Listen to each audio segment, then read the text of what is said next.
¿Qué tal? ¿Cómo están? Bienvenidos a Encuentro Informativo. Esta vez tenemos un programa sobre la guerra.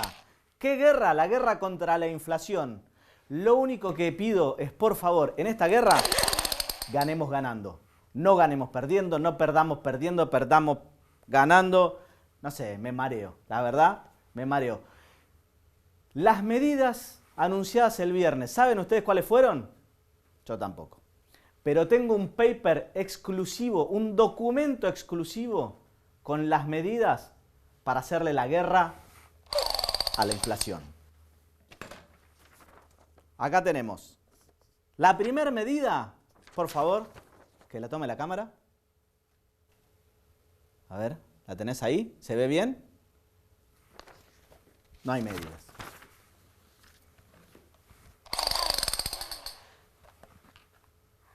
Como no tenemos absolutamente ninguna medida en concreto, más allá de que le estamos haciendo la guerra por Twitter a la inflación, y esperamos que baje, vamos a hablar de otros temas, porque no hay nada para informar sobre lo que no se hace. Hoy vamos a hablar un poquito con Jorge Alarcón de las elecciones del Colegio de Abogados. Después vamos a estar hablando con la doctora Chiribín sobre la diferencia entre un asesinato de una mujer y lo que es un femicidio, para tratar de poner un poco de claridad sobre este tema que es tan delicado.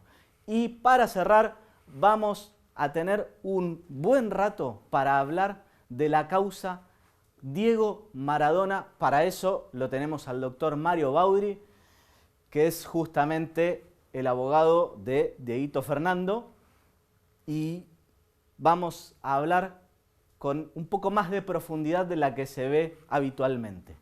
Así que les agradezco por estar ahí. Mi nombre es Juan Pablo Godoy Vélez y esto es Encuentro Informativo.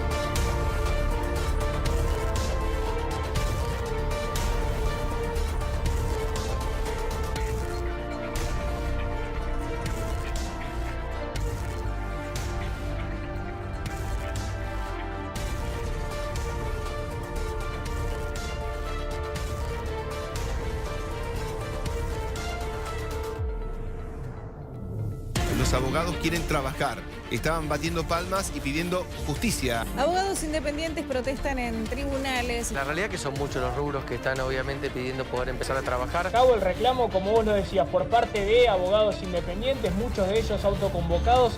La justicia es uno de los tres poderes del Estado. Los otros dos están funcionando. Es la única fuente de trabajo de muchísimos abogados y nosotros primero vamos a esperar si nos dan alguna respuesta, y si no, convocaremos nuevamente a que vengamos otra vez a la puerta del Palacio. El 1 de junio hubo una manifestación que vino a la puerta del Colegio de Abogados de la capital federal. En esa manifestación yo estaba parado acá y el resto de la gente estaba atrás de la cámara. El colegio nos denunció por el delito de daño porque supuestamente alguien había roto la persiana metálica de la institución. Para que el tema lo tratara la justicia federal, hicieron la denuncia por violación de la cuarentena. La realidad es que todas las personas que estaban ahí habían pedido los correspondientes permisos, todo el mundo mantuvo la distancia social, usó el barbijo, y esto es lo que en un punto también la justicia terminó diciendo. Salió el tiro por la culata porque lo que hicieron fue, de alguna manera, plantear en tribunales si se podía alguien o no manifestar y ejercer un derecho. ¿Para qué gana perder el tiempo por una protesta? Dios mío.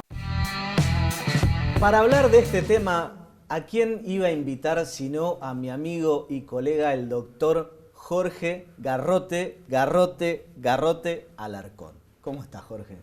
Juan Pablo, muy bien. La verdad, te agradezco mucho que me invites. Y no quiero ser obsecuente, pero miraba el informe y me emocioné, porque vos fuiste una de las personas que defendió la profesión en la calle en momentos difíciles, que se acordó del abogado dándole curso y demás. Esto los abogados no se van a olvidar, Juan Pablo. Y para aquellos que, cuando uno les pregunta si van a ir a las elecciones, yo nunca voté, no me interesa, qué sé yo, tenemos que hacerlo, porque el trabajo de Juan Pablo se lo merece. Sí, yo lo que veía en el informe también es que la peluquería todavía no estaba abierta porque tenía más madera, otra que un quincho. Pero más allá de esta parte graciosa, lo que nos permite es rememorar dónde estábamos en el 2020, ¿no? Porque ahí hablábamos de que, bueno, que toda la gente que estuvo tuvo que sacar los permisos.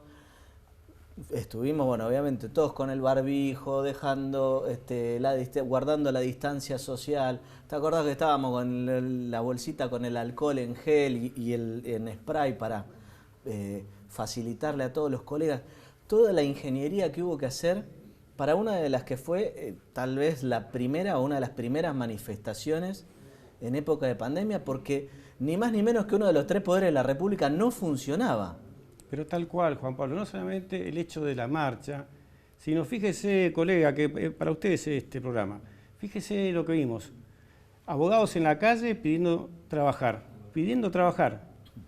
Las puertas del colegio que nos tiene que representar, que nos tiene que ayudar, cerradas. ¿Qué pasó en este periodo?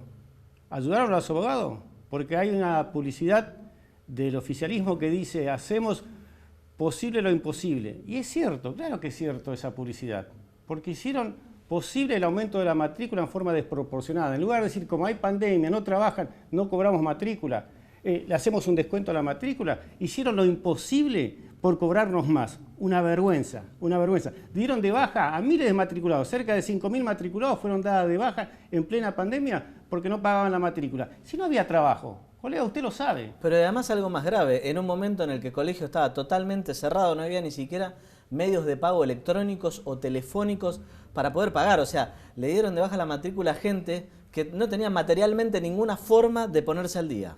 No solamente nos ayudaron a los abogados, y esto es lo que quiero recalcar, sino que le entorpecieron más todavía la situación en pandemia, aumentándole la matrícula. Y la frutilla del postre fue que se hace la marcha y denuncian a 13 abogados, de los cuales 3 no habían concurrido a la marcha. Lo denuncian penalmente. ¿A usted le parece que el Colegio Público de Abogados va a denunciar a sus propios matriculados? ¿Le parece que eso es correcto? Por eso, colega, no se tiene que olvidar de eso. Yo fui a los medios a reclamar esto y recalcar que inclusive 3 de los 13 que habían denunciado no habían concurrido a la marcha, y que lo hicieron porque pertenecían a la agrupación del doctor Godoy Vélez. ¿Qué hizo el Colegio de Abogados? ¿Me llamó para pedirme disculpas? ¿Tiene razón? ¿Cometimos un error? No, me denunció a mí también. Una vergüenza. Que nos dan la espalda al Colegio Público de Abogados a los abogados. No, yo no tengo duda. Fíjese, una cosa. Yo lo llamo la segunda AFA porque lo que prima hace tiempo en el Colegio Público de Abogados es la rosca política. Miran al abogado como si fuera el abogado de segunda. Y algo que lamentablemente no sucede, no nos defiende nunca, ni en tribunales ni nunca. Por eso, Juan Pablo, yo valoro tu gestión durante la pandemia porque sé que estás con una agrupación que está siempre con los abogados, pero que estuviste en el momento que hay que estar. Y el Colegio Público de Abogados nos dio la espalda. Hace 16 años que están, 16 años que están. Y la publicidad dice, me piden que vuelva. Si siempre condujo el Colegio Público de Abogados a esta persona. Todos lo saben los abogados, lo sabe la justicia, lo saben los periodistas, lo saben todo el mundo. ¿Cómo va a ser una publicidad de ese tipo? Es una burla para los abogados. Sí, y de hecho, incluso hasta entre los empleados se lo conoce a Rizzo como el dueño del colegio, justamente en referencia a los momentos en los que no es presidente, que ante cualquier duda prima la palabra del dueño por sobre la palabra del presidente del colegio de turno, ¿no? Ahora, yo pensaba, bueno, justamente esto de que nos denunciaron y cómo, a ver, primero por querer silenciarnos ante la inacción de ellos, ¿no? Porque los que debían reclamar que funcione tribunales por la vía del teletrabajo, que fue lo que nosotros pedíamos en ese momento, porque nadie cuestionaba, en el momento original no cuestionábamos ni la cuarentena, no cuestionábamos mucho menos la pandemia, lo que sí decíamos es, al igual que todos los demás, los abogados necesitamos trabajar y la única forma era que a través del teletrabajo pudiéramos presentar escrito, porque si vos no podés presentar una demanda, no podés presentar ningún escrito, no podés avanzar en ningún proceso, la gran mayoría que vive del litigio, bueno, no tienen forma de subsistir, porque justamente un comerciante, que fue lo primero que empezó a pasar, ¿qué era lo que hacía? Decía, bueno, yo levanto la persiana igual y atiendo igual, y que, no sé, vengan y me detengan. Recordemos cómo era la situación. Cuando la gente ya decía, si me muero de hambre, me muero lo mismo, bueno, entonces se empezaban a hacer cualquier cosa para trabajar y poder producir. En el caso de la abogacía, el problema era que si no hay dónde avanzar con los expedientes judiciales, no hay forma de trabajar. Y es más, en ese momento también nos faltaban el respeto, porque habían conseguido que se pudiera ir un día a la semana al estudio. ¿Y para qué ibas a ir al estudio jurídico? A regar las plantas, porque si no podías presentar un escrito, seguías sin poder trabajar. Es que Juan Pablo está bien claro y está bueno este programa para, ojalá lo vean muchos colegas. El Colegio Público de Abogados en estos años no está para defender al abogado, no lo tiene en cuenta el abogado, está para la rosca política, para hablar con la Corte Suprema. Y en ese momento el abogado salió a la calle, ¿sabes por qué? Lo voy a hablar en un castellano común, no tenía para parar la olla, no estaba pagando el alquiler, no estaba pagando el alquiler del estudio, no tenía para llevar la olla a su casa. Entonces, esto fue lo que sucedió. No es que salimos porque sí, pero yo quiero ir mucho más allá. ¿Por qué vienen las elecciones ahora el 26, 27, 28 de abril en el Colegio Público de Abogados? ¿Por qué hay que sacar a esta gente? Primero porque ya digo, hace 16 años que están y lo que menos hacen es defender a los abogados. A tal punto, fíjese la publicidad que pusieron, que repito, es una burla para los abogados. ¿Pero por qué? Porque tenemos que recuperar la dignidad de los abogados. No nos respetan en los juzgados, no nos respeta el periodismo, no nos respeta la política. ¿Por qué? Porque hay un colegio público de abogados que está más preocupado por lo que le pasa a la Corte, que está más preocupado por personalidades célebres y no atiende al abogado. Y cuando va un abogado Nobel o un abogado que camina a tribunales, lo mira con desprecio. Esta es la verdad. Tenemos en el Colegio Público de Abogados una persona que lo vemos en la tele, que lo vemos en la radio, peleando por los abogados. No. ¿Qué está haciendo ese hombre? Simplemente rosca política. Entonces acomoda gente acá, acomoda gente allá. Está bien que lo haga, pero que no se joda en los abogados. Y por eso es que yo le pido a los abogados que el 26, 27, 28 de abril castigue el desprecio que tiene de esa gente, esta institución que está ahora, que es el oficialismo, pues yo le llamo una institución porque es aparte del colegio, porque el Colegio Público de Abogados es una institución que debemos respetar y que debemos recuperar. Pero no es la casa de este señor. Entonces, como no nos respeta, le tenemos que, y acá sí voy a utilizar mi término, garrote ese día con el voto, a sacar a Jorge Rizzo del Colegio Público de Abogados porque lo convirtió en una segunda AFA. Tal cual, Jorge. Es que realmente lo convirtió en otra AFA y de hecho, si vos pensás cómo viene el escenario electoral, recordemos que en la última elección que tuvimos en el Colegio de Abogados de la Capital Federal, el oficialismo sacó el 44% de los votos y la segunda y la tercera lista sacaron un 25% cada una. Hoy en día, en este nuevo espacio, que es Unidad en Defensa de la Abogacía, nos estamos uniendo no solo esas dos listas, sino también otros espacios más. Y el escenario electoral, más allá de que hicieron todo mal en estos últimos 2 años, les resulta muy desfavorable. Entonces, ¿qué es lo que decidieron desde el Consejo Directivo, donde tienen la mayoría absoluta? Bueno, primero que nada, la elección se hace en 3 días. Hasta ahí estamos todos de acuerdo porque, bueno, hay que seguir cuidándose, hay que seguir manteniendo el distanciamiento social, el uso del barbijo. Entonces me parece muy razonable que la elección dure varios días para poder favorecer la participación y que no nos amontonemos. Ahora, atrás de eso viene la elección de 9 sedes de votación. El colegio, la sede del colegio de Corrientes 1441, la sede del Centro Cultural San Martín, hasta ahí perfecto, está a la vuelta, o sea que serían 2 cuadritas del colegio, muy razonable la elección del lugar. Y después 7 colegios de abogados de 7 departamentos judiciales de la provincia de Buenos Aires. Los presidentes de los colegios y en definitiva el Colproba, que es la institución que aglutina a todos los colegios de provincia de Buenos Aires, dijeron, no señor, usted no puede hacer la elección acá. Primero porque no es su jurisdicción. la elección del Colegio de Capital se hace en Capital, no se hace en Provincia de Buenos Aires.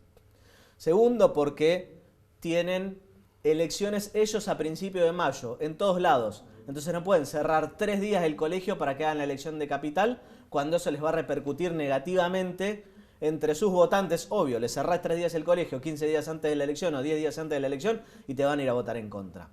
Pero lo que nadie plasma en un papel, y la verdadera razón por la cual le dijeron que no, es porque saben que lo que quiere hacer es fraude electoral.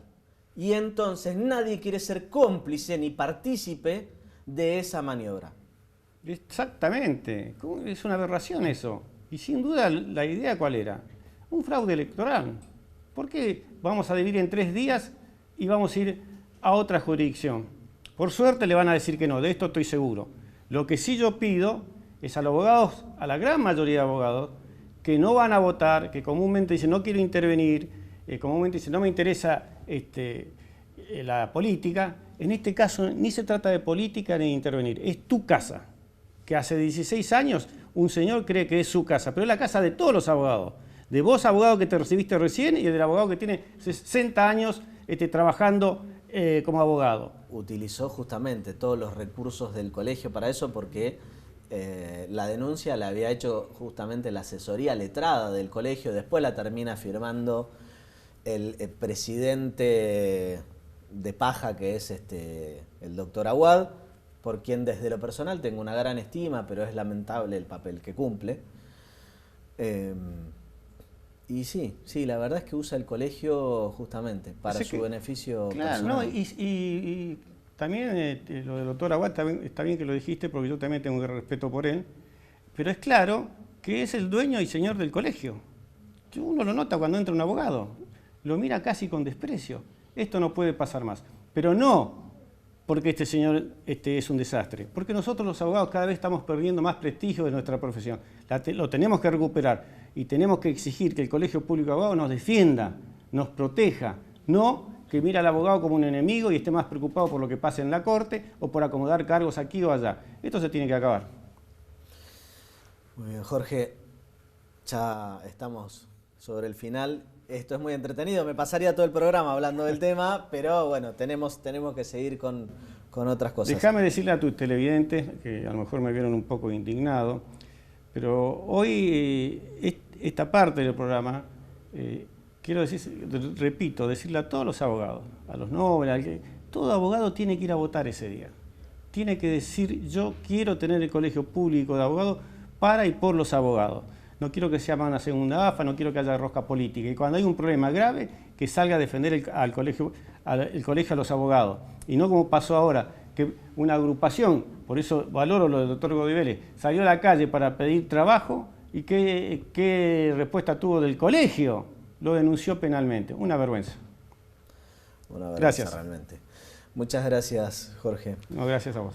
Ahora vamos a seguir con un informe especial sobre distintos asesinatos de mujeres y vamos a estar dialogando con la doctora Chiribín si son todos femicidios o no. Donde esta madrugada ocurrió un tremendo femicidio. Nosotros estamos en el lugar derecho. Para que te des una idea, el hecho se cometió aquí en ese lugar que estás viendo, en esas palmeras, alrededor de las 5 de la mañana. Esta es una zona por donde dicen el dueño del salón de fiestas al que pertenece esta casa, que hay mucha gente que aprovecha este lugar para tener sexo. La mañana vino y tiró un ladrillo a la ventana y tiró el portón ahí. Y bueno, y también lo mismo, le pedía que saliera mi mamá, que saliera el novio. Ahí mi abuela me llama y me dice que ella pensó que le estaba pasando algo a la casa y no, era el ex de mi mamá. Y mi mamá ahí agarra, se va a la policía, y el novio de mi mamá queda en mi casa y mi abuela estaba atrás. En ese momento mi abuela se quedó sola. Y suponemos que en ese momento fue cuando él apareció. No sé si estaba por ahí escondido buscándolo.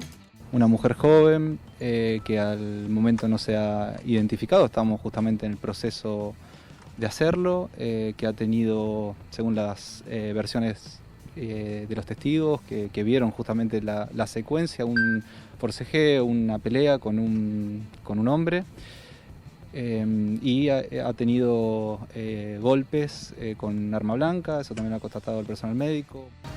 Barrio Marqués Anexo, calle Ávila y Quirós al 3450, y este pasaje que nace aquí y termina un par de cuadras más allá. A mitad de esta primera cuadra, allí donde se ven esas bolsas negras, yacía el cadáver de una mujer de 32 años que murió hoy a las 3:30 de la mañana. Primero se dijo que 2 motocicletas con individuos habían pasado frente a ella y su novio, que estaban sentados en la puerta de la casa, y les dispararon.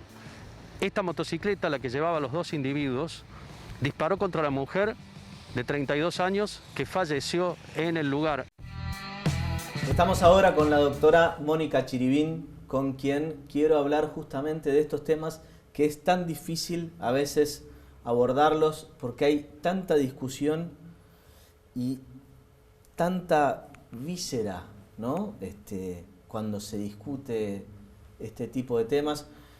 Por un lado veía en el informe, por ejemplo, que en vez de decir hallaron muerta como pasaba en otra época, decía, bueno, asesinaron a una mujer. Sí. Hay cosas que sin lugar a dudas son terreno ganado y bien ganado, pero bueno, tenemos que encontrar un equilibrio, ¿no?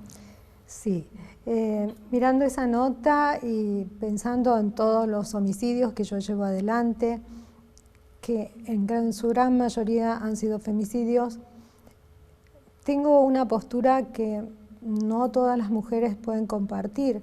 Entiendo que la mujer debe ser defendida, entiendo que ese empoderamiento lo ganaron en su buena ley, pero lo que ocurre acá es que se tergiversó el espíritu de la norma que reglamenta el género. Entonces, cualquier homicidio es femicidio. Y le voy a dar un ejemplo burdo, que cuando lo escuché me pareció el más adecuado. Cualquier hombre que va por la calle, tropieza a una señora, se cae, la señora tiene la desgracia que la mujer se muere, el solo hecho de que la empujó un hombre y se murió una mujer ya es femicidio. No puede ser así, no es así. Y tampoco puede ser que toda la muerte de una mujer que sea provocada por un hombre es femicidio. No, porque la violencia de género tiene que ser anterior, tiene que estar probada. No todos los homicidios son femicidios. O sea, la diferenciación radica en eso, en la preexistencia de... la violencia de género de parte del hombre hacia la mujer. Y también habría que tener en cuenta que no solo tenemos mujeres, todos los días muere desgraciadamente una mujer, pero también tenemos hombres muertos. Y también tendríamos que tener una ley, y usted me va a decir, y sí, pero no mueren en manos de mujeres. Pero mueren tan violentamente y a veces sí tienen que ver esa relación. Porque hay que hablar de las relaciones interpersonales que son las simbióticas, que son la base de todos estos homicidios y que terminan en femicidio. Son relaciones enfermizas. Entonces, esas patologías llevan a que el hombre, en ese caso, bueno, siempre golpea, la mujer acepta, y en ese círculo va creciendo esa simbiosis hasta que llega al término de estos desgraciados femicidios. Pero hay una violencia anterior, que es la que el Estado, si bien ha dado herramientas como el botón antipánico, como las exclusiones de hogar o las perimetrales, no son suficientes, porque no está el tema abordado de lleno. Yo muchas veces me pregunto algo, ¿por qué justamente con el tema de las perimetrales, ¿no? ¿Por qué de alguna manera termina siendo la víctima la que queda, digamos, encerrada? Porque en definitiva el violento puede andar por todos lados menos a un radio de X cuadras o metros de su víctima. ¿Por qué no hacer a la inversa? Que en todo caso, son cosas que me parece que hay que discutir desde lo institucional. ¿Por qué no es el violento el que le decís, bueno, mira, vos podés ir de acá a tu trabajo a tu casa y después tenés 500 metros para moverte? Listo. Sí, y también el tema de las perimetrales tiene un trasfondo que es muy duro, ¿no? Hoy en día las mujeres, no todas, pero le diría que un 70% de las denuncias que hay es porque, bueno, tienen un problema con el marido, ya no quieren más esa relación o hay intereses personales determinados y lo primero que dicen, yo te denuncio, yo te arruino, yo te saco de la casa y lo sacan. Y lo sacan de la casa y lo excluyen y no ven sus hijos y hay hombres que están damnificados totalmente con este tipo de perimetrales. Y lo que dice usted es cierto, aquellos que son violentos, bueno, la perimetral tendría que ser determinada de esa manera u otra, pero no como está, porque dice, a la mujer la encerramos. Sí, la encerramos y ella queda en su casa con sus hijos, teóricamente, y el señor no puede acercarse, pero sí puede acercarse a otra persona, sí puede construir su vida, reconstruir su vida en la casa que fue conyugal, por decirle un ejemplo, que es uno de los más comunes donde los hombres se sienten afectados. No ven sus hijos, no pueden reclamar nada y mucho menos acercarse a la casa. Y no siempre las denuncias tienen la veracidad de los dichos y de los hechos como son plasmados en el acta. ¿Hay alguna estadística sobre cuántas denuncias son justamente, por decirlo de alguna manera, truchas? Mire, yo no me arriesgo a decir que son truchas, pero que sí dan lugar a una causa armada, muchas. Hay mucha gente detenida en las cárceles por primera vez y padecen lo peor porque es una carátula que es un estigma en la cárcel, en el submundo, donde lo padecen de verdad. Y son hombres que han trabajado toda su vida y tal vez tuvieron el error de discutir con su mujer o el error de que su mujer quería la casa o quería todos los bienes y una forma de sacárselo de encima era esa. Generalmente yo le diría que hay un alto porcentaje. También le digo que existen hechos gravísimos donde las mujeres necesitan ayuda, pero esas son las que no vemos, porque desgraciadamente la voz, lo que se sabe, es aquellas que tienen acceso a los medios. Entonces, cualquiera de los medios, enseguida un incidente supuesto, que supuestamente sucedió, mancilla el buen nombre del señor, de quien sea, y se le da lugar, y eso vende, y eso es prensa amarilla, y vende, y vende, y vende, y damnifica a toda una familia, a todo un hombre, y quizás fue algo de acuerdo, no de acuerdo, o no ocurrió, que muchas veces no ocurre. ¿Qué pasa? También tiene que ver la situación económica, porque las mujeres, al tener un déficit económico, que todos lo estamos viviendo, pero mucho más aquellas que están acostumbradas a estar solventadas por la figura masculina, son aquellas que ven el potencial. Si yo denuncio a fulano, voy a tener como daños y perjuicios un buen ingreso económico. Entonces, se tergiversa el espíritu de la norma, porque la norma está muy bien creada, está bien pensada para proteger a la mujer.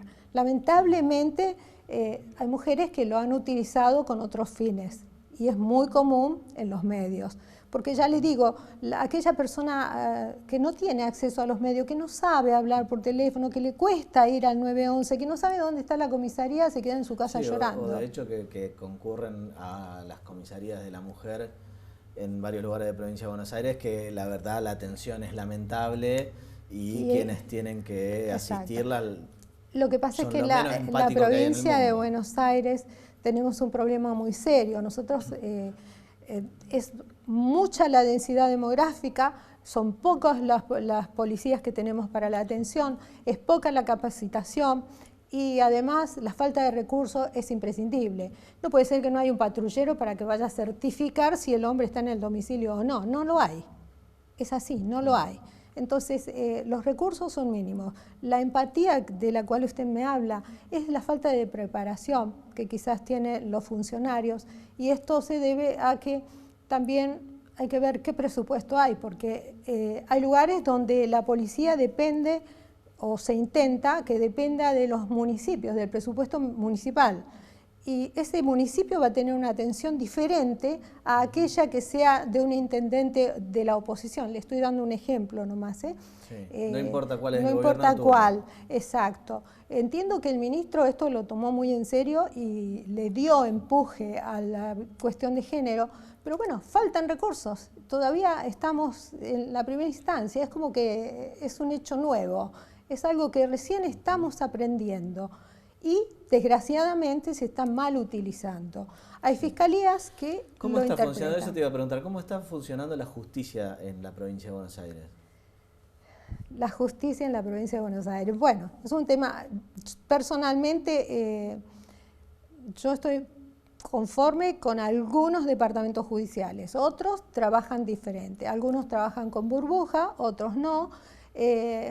Y después en el fuero federal es algo ya extraordinario. No lo atienden presencialmente. Si lo atienden presencialmente, lo atienden en la vereda. Me ha pasado en la Fiscalía de Juicio de Olivos. ¿Una causa federal y te llegan al expediente a la vereda? No, sale una secretaria, me atiende en la vereda y me dice que mire por el sistema si quiero saber algo. Es así. Las presentaciones son por sistema y en el fuero federal está bastante difícil la cosa porque, bueno, parece que es la gente que más se contagia. Está mal lo que estoy diciendo, claro, pero tal vez será eso. En provincia, que tenemos menos recursos, con burbuja o sin burbuja atienden. Y usted va a ver que hay colas, pero los atienden. Ya los abogados nos atienden. Y el problema que tenemos es que es todo por el sistema. Y el sistema, por ejemplo, desde el sábado que no funciona. Hoy tuve que ir a un tribunal oral, pero me atendieron. El sistema no funciona, está parado desde el sábado. Es decir, que no tenemos forma de recibir notificaciones. De hecho, creo que se suspendieron los plazos. No podemos presentar escritos. Y hay causas que son urgentes. Y así trabajamos como podemos, nuestra Argentina. Como podemos. Te hago la última pregunta. Sabés que del 26 al 28 de abril tenemos elecciones en el Colegio Público de Abogados de la Capital Federal. Contame un poco, bueno, ¿cuál es tu sensación de cara a las elecciones que se vienen? Y mi sensación es la que tienen todos los profesionales, ¿no? Yo creo que los colegas han hecho lo posible y lo imposible por poder trabajar y fueron los últimos escuchados porque no se les dio lugar, no se les permitió abrir los estudios, no se les permitió trabajar, que es elemental. Hay profesionales que tenemos otros ingresos y hay otros que no, que simplemente viven de la profesión. Y entiendo que si hay un monopolio de ese tipo de manejo, de esa manipulación, tiene que ver con una cuestión del gobierno y no me parece justo que quien presida los colegios tenga una tendencia oficialista o no. Eso es o sea, politizarlo al colegio de abogados no es correcto. Me parece que está para tutelarlos, para contenernos y tiene que ver el tema de las matrículas. Escuché y la verdad la he podido pagar, pero es una barbaridad que hayan aumentado las matrículas en un tiempo donde los abogados no hemos podido trabajar. Muchísimas gracias, Mónica. Gracias a usted. Ahora los invito a ver el siguiente informe. Mira, las mafias funcionan de esa manera, siempre tratan de tapar el sol con la mano, pero lo único importante acá es que el día 17 y 18 de agosto a Diego le sacaron lo último que le quedaba, que era su nombre y su imagen. A partir de ahí Diego entró en una vorágine de caída y terminó muriendo el 25 de noviembre solo y pobre y abandonado. ¿Por qué le decís mafia? Porque son una mafia. ¿Cómo fue el día del nene hoy? Duro. Desde ayer empezó mal. Empezó por una cuestión lógica. Los nenes hoy ven televisión y están en la tablet y ven un montón de cosas. Anoche nos juntamos con una gente y él empieza a cambiar la televisión y ahora empieza a poner fútbol. Y estaba justo el partido de Gimnasia, uno viejo, donde estaba él y su papá, así que me fue a buscar a mí y me dice, vení, estoy con mi papá. Y se veía él en televisión con su papá. Cuando llega a la casa y se entera que es Maradona, porque en el 911 no dicen que es Maradona. Claro. No dicen que es Maradona, dice una persona mayor que tuvo un infarto. Cuando llegan ahí y se encuentran que es Maradona y ve dónde estaba durmiendo. ¿Dónde estaba durmiendo? En un playroom. O sea, en un lugar de juego de los nenes que le sacaron todo, pusieron una cama, le pusieron una puerta corrediza que estaba separado el piso acá, o sea que Diego durmiendo escuchaba lo que estaba en el televisor. Cero lujo, no había lujo ahí. No tenía baño, tenía un baño químico. Había marihuana arriba de la mesa. Cuando fue Verónica. ¿Eso cuándo fue? Cuando estaba en Bransen. Y posterior a eso yo llevo la orden de captura y Charlie, este famoso Charlie, que no se llamaba así, desapareció el otro día. Pero el consumo, ¿para quién sospechan que era? No lo sé. O sea, yo sí lo sé, lo tengo en la causa y lo tengo declarado. En línea con esto que vos decís... Perdón, no era para Maradona. Sí, era para Maradona. Estamos ahora con el doctor Mario Baudry, con quien justamente vamos a hablar de la causa por el fallecimiento de Diego Maradona. ¿Qué tal, Mario? ¿Cómo estás? Gracias por invitarme. ¿En qué situación está hoy la causa por la muerte de Diego? La causa por la muerte se cerró la investigación penal preparatoria. Sí. Hace 10 días atrás, ninguna de las partes habían solicitado, dos partes, el de Kosachov y de Charlie Díaz, el psicólogo, solicitaron la ampliación de la pericia y la desistieron, con lo cual hoy estaría en condiciones de salir el auto de elevación a juicio y ahí ver a quienes imputan de los 8 médicos que hay, entre médicos y enfermeros, ¿no? Todo el sistema de salud. Y a su vez se abrió otra causa paralela, que será el alcance 5, que nosotros conocemos como Maradona 2, para seguir investigando a todo el entorno de Diego, que es la pelea mía con los fiscales, porque los fiscales querían Ahí es donde vos hablás de una mafia. Claro, porque como lo tenían a Diego, y la pelea mía que llevó a la recusación mía contra los fiscales fue porque ellos querían clausurar todo el proceso y no seguir investigando, solamente ir con la responsabilidad médica o del personal de salud, y yo decía que en virtud de los audios que todos escuchamos, de los WhatsApp, imagínate que hay entre audio y WhatsApp hay 130.000. Con lo cual yo he visto condenas de narcotraficantes con 2 audios y acá hay solamente 30.000 audios. ¿Vos creés que hay, no sé si está así calificado en el expediente, pero vos creés que hay una asociación ilícita para, en todo caso, demostrar en el expediente que podés llegar a probarla en un juicio oral? En la causa que está en La Plata, la primera imputación, que es por administración fraudulenta y llevar a Diego a la servidumbre, la primera imputación, que después el juez la rechaza, es por asociación ilícita. Y pide detenciones, la fiscal Corfield pide detenciones y allanamientos, que el juez no se los da. Sí. Después, en una segunda vez, va por administración fraudulenta y circunvención de incapaces, tampoco se los da el juez. Pide la detención también y pide allanamiento, no se lo da, y ahora los citó a indagatoria que comenzarían mañana por varios delitos, ¿no?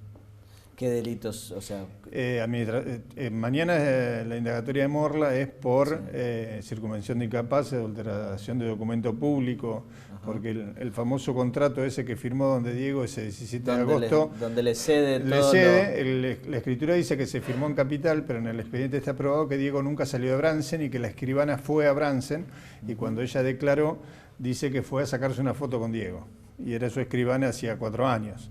Con lo cual a Diego lo había visto muchas veces, y uno de los hijos que estaba ahí ese día vio cuando Diego firmó las actas esas en Bransen. O sea que hay una adulteración de documento importante, ¿no? Que sí, calculó que fue lo último que le sacaron, que fue su nombre y su imagen.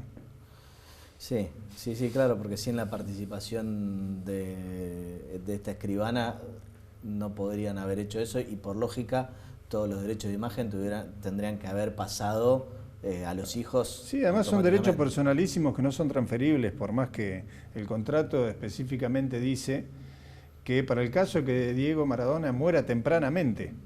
Ya lo tenían pensado. Ya lo tenían pensado. Y, y ellos que son los acreedores, los que se quedan con los bienes, no dice eso. O sea, no se trata, si ellos se mueren, a quién les corresponden los derechos. O sea, hay un montón de elementos que surgen del expediente de que esto venía pensado, no sé si lo prepararon o sabían que iba a pasar. Bueno, o sea, yo creo que sabían que era una bomba de tiempo. De hecho, en algún programa, bueno, en el que participo habitualmente, en el GPS, me acuerdo que cuando empecé a ver determinadas cosas dije, guarda que acá puede haber atrás de esto directamente un homicidio doloso, porque con el cuadro de salud que él ya traía, bueno. Nosotros creemos que hay un homicidio doloso. Ustedes recordarán que aquel 30 de noviembre... Yo no tenía todos los elementos que vos tenés para hacerte la información. Yo decía, cuando salí de la Fiscalía ese 30 de noviembre, que me presenté porque había hablado el sábado con la enfermera que me había contado todo, y yo no lo podía creer, voy y le cuento a los fiscales lo que nosotros veíamos, miro toda la causa, y de la causa, después de 5 días de causa nada más, salí convencido de lo que había pasado. Y atrás de eso vinieron los allanamientos. Primero el de Luque y después el allanamiento que le hicieron a Cosachop, después la declaración de Verónica. Pero nosotros estábamos convencidos el primer día, y acordate que estaban por culposo nada más. Primero sí, o abandono de persona. No, después lo logré llevar a abandono de persona y después lo llevé a homicidio simple con dolo eventual, que fue una pelea titánica, porque lo hacíamos en soledad, nadie creía que era así, hasta que apareció el audio de Luque donde llamaba a una médica legista 8 meses antes para decirle que le dijera cómo hacer la historia clínica para cuando venga la policía. O sea, 8 meses antes él sabía que Diego se moría y que estaba... Sí, que se moría o que se iba a morir. Y que iba a haber una pericia judicial y que iba a venir la policía a preguntarle. O sea, nadie piensa eso. Yo tengo muchos amigos médicos y ninguno está pensando, cuando cura a alguien, de que va a tener que venir la policía a hacer una pericia. ¿Por qué tiene que venir la policía a hacer una pericia? Si vos sos médico y salvas vidas. No, seguro. O sea, no es normal que eso acontezca. Entonces, a través de varios elementos se aplicó, yo creo, a diferencia de los fiscales, que si uno siguiera investigando un poquito más, terminaríamos en un homicidio agravado y con cadena perpetua, ¿no? Con respecto a las pruebas de ADN, ¿estamos en condiciones de hacerla o es como pasó con lo de la droga, que no teníamos los reactivos? No. Todavía no se hizo. Sí, nos sacamos el ADN el día 16 de diciembre. Pensamos que iba a estar para el 20 de enero.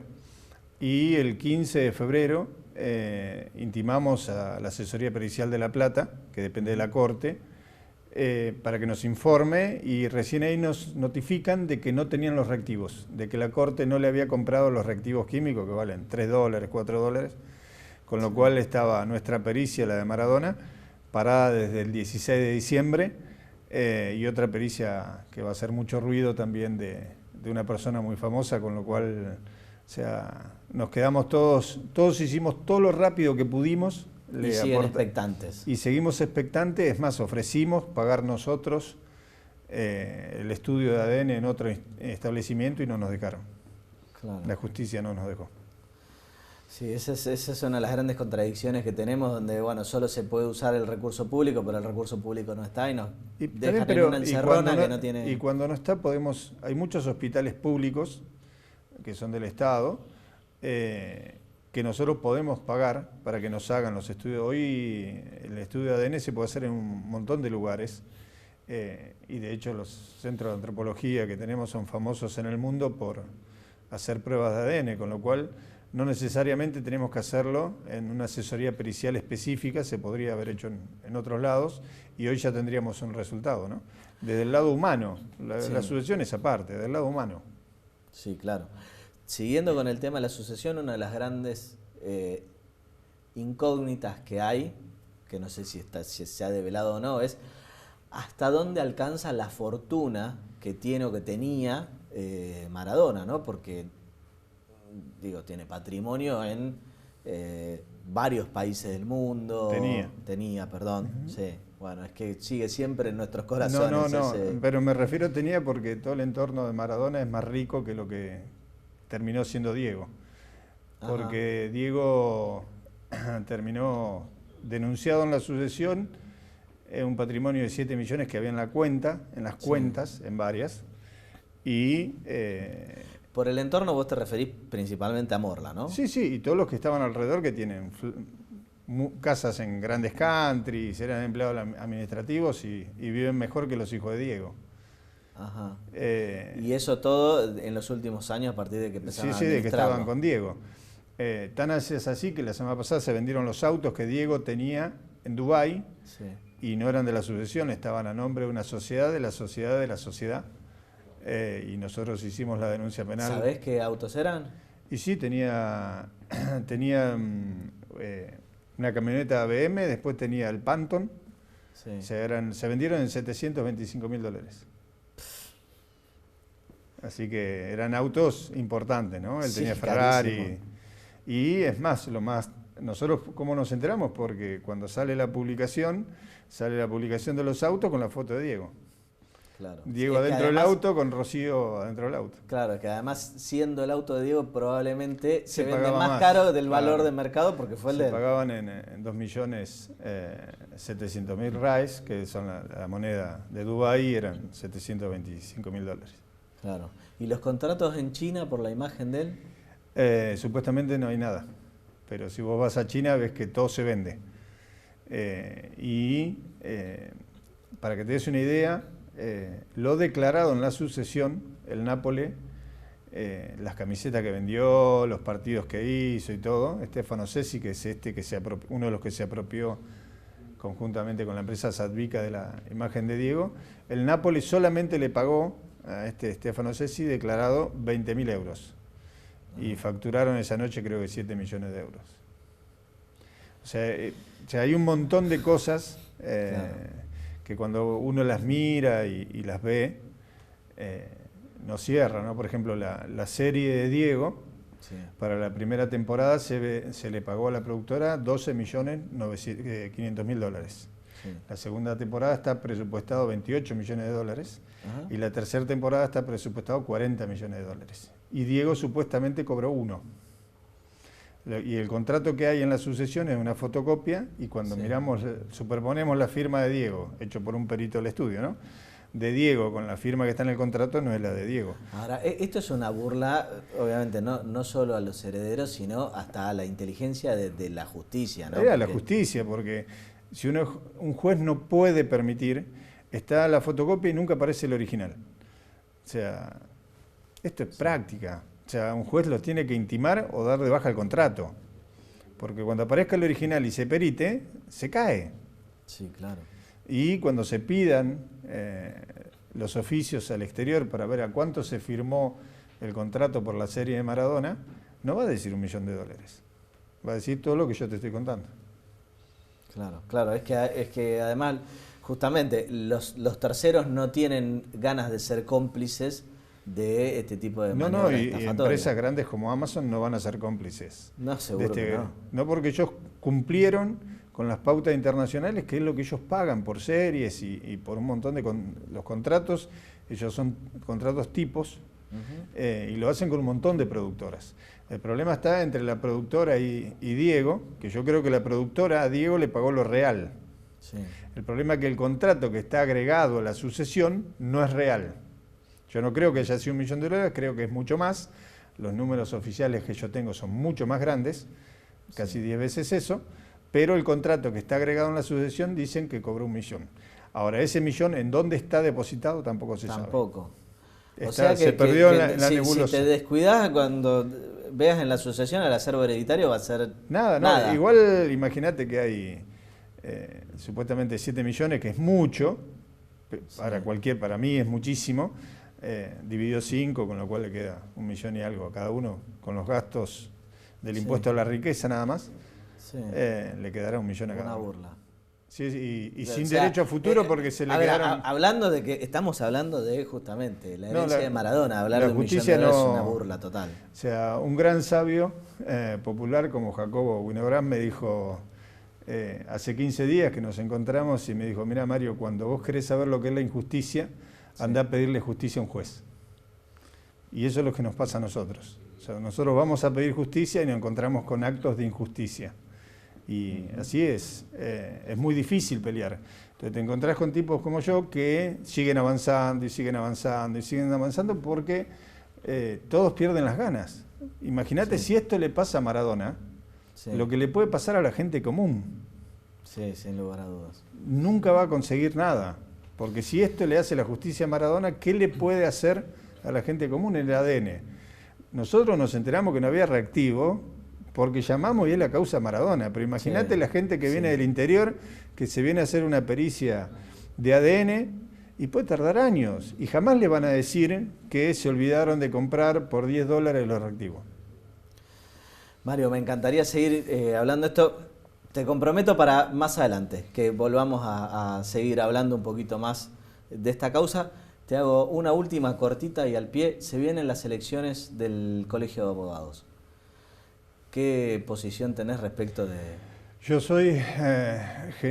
creo en la democracia, creo que la renovación es sana, creo que hace mucho que está la misma gente, más allá de los cambios de nombre, siguen la misma gente, y yo que soy un luchador de la justicia y con la causa Maradona, pasamos de un homicidio culposo a un homicidio, nunca el colegio, y en ese interín tuve pelea con un montón de gente del Poder Judicial para que hagan las cosas bien, porque no solo hay que ser correcto, sino hay que después plasmarlo en los hechos, y lo que yo digo después hay que escribirlo y ratificarlo. El colegio jamás estuvo, ni me llamó para decirme, doctor, le pasa algo, necesita algo, la justicia está actuando bien. Ellos ven los mismos takes que ves vos. Sí, algo que era de público y notorio. O sea, un simple llamado para no sentirte solo. Porque uno cuando va... abandonaron a toda la abogacía en plena pandemia. Entonces, yo no personalizo porque no los conozco. Los vi al principio de la gestión, allá hace muchos años atrás, y no los veo ahora, pero en lo personal nunca. Y tanto como yo, como un montón de colegas que tienen causas difíciles en Argentina, uno ve cómo los agreden, los atacan por todos lados, porque las campañas de prensa están contra los abogados cuando hay muchos intereses económicos atrás, y el colegio nunca está. O sea, yo por ahí no estoy tan en el día a día del colegio, pero sí en lo que es el ejercicio de la profesión, y ojalá venga una gestión que por lo menos tenga algún organismo que se dedique a defender a los abogados, ¿no? En toda esta maraña de estructura vas a hacer un trámite. Formalmente existe, es la Comisión de Defensa del Abogado, pasa que no funciona. Muchísimas gracias, Mario, por este rato. El programa se termina. Yo les agradezco por estar ahí una vez más y nos vemos la semana que viene con mucho más Encuentro Informativo.